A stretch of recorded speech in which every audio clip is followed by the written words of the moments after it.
Jangan kaget ya kalau di Indonesia akan ada hujan salju. Sekali lagi, jangan kaget kalau Katulistiwa akan bersalju. Memang Sontoloyo ini nyeleneh informasinya. Banyak yang bilang ngawur atau ngayal. Namun kalau bicara ada fakta dan data yang berbeda sumbernya dari berita-berita mainstream, Anda harus mulai berpikir. Penyiaran berita mainstream hampir semuanya dikendalikan globalis dan negara dikuasa yang punya agenda propaganda. Maka informasi yang diberikan Bosman jadi terlihat aneh dan ngawur karena memang berbeda sumbernya dengan berita mainstream. Kembali ke climate war atau perang cuaca. Bukan saja perubahan cuaca ya, altered weather. Perang cuaca akan membuat arus angin dunia berubah. Bukan sekedar climate change atau perubahan iklim karena kebodohan dan kecuekan manusia rendah kepedulian alamnya saja yang membuat dunia semakin panas. Bukan, ini lebih kejam lagi. Jauh lebih kejam dari perbuatan Rangga meninggalkan cinta tanpa pesan. Namun ini adalah perbuatan manusia-manusia egois, pemimpin egois, negara besar egois, dan globalis cabal egois, yaitu para Thanos yang ingin menjadi penguasa, turun tangan dengan sengaja memasang alat menggeser angin, cuaca, terganggu keseimbangan alam secara global. Inilah yang kita wanti-wanti, apa yang akan terjadi setelah pandemi virus berkepanjangan, manusia ditimpa masalah lagi dengan cuaca yang kacau hingga tumbuhan tropis bisa mati, makanan bisa langka. Food war terjadi setelah climate war. Kali ini efeknya lebih mematikan dari pandemi COVID. Center ekuator bergeser, tengah bumi bergeser terhadap matahari. Dunia koplak sampai manusia sadar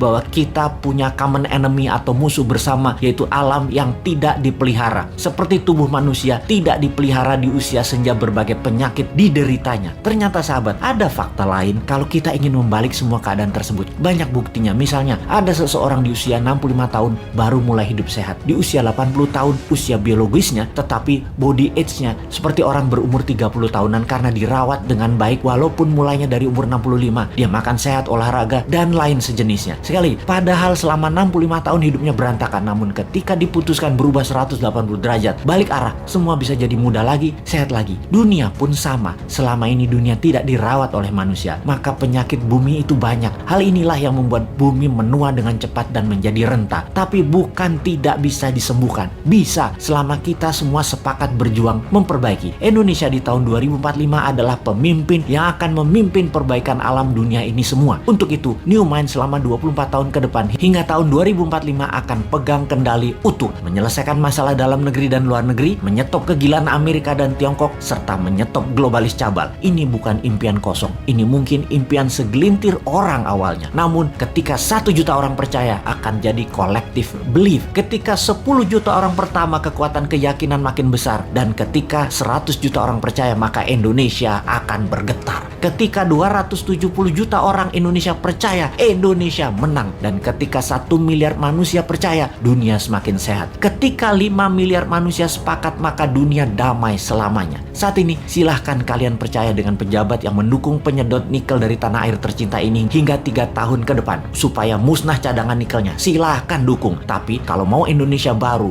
dunia baru, siapkan konsep bernegara yang membuat Indonesia akan menjadi negara superpower. Ubah pola pikir lama dan semua pejabat incumbent termasuk yang mencalonkan di tahun 2024 yang dari incumbent. Mereka semua pikirannya lama. New Mind, siap!